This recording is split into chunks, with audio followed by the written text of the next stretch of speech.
The morning after the feast, the boys were served black broth. It was made from boiled pork scraps, vinegar and salt. A few pieces of coarse bread accompanied it, maybe a handful of olives if they were lucky. The broth was filling, but it did little to satisfy their hunger.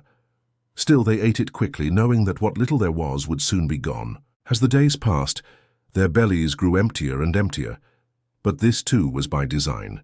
Meals were kept intentionally small to remind the boys that they were underfed, that they were not being cared for, that the world outside the academy walls was a harsh and unforgiving place.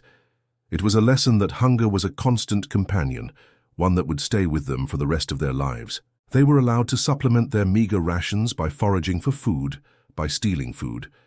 They were encouraged to steal. If they were caught, they weren't punished for stealing, but they were punished for getting caught. Being unseen was the ultimate test, the truest measure of a boy's worth.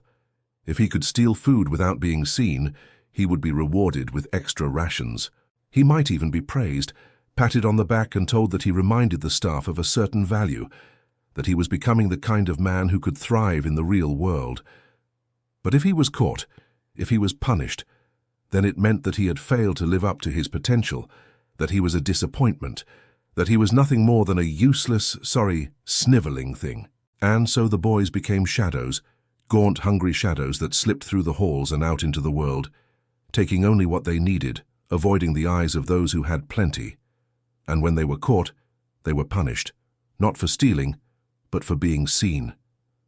This story is part of a larger narrative about a world where there is no shortage of food, where there is an abundance of everything, yet millions go hungry.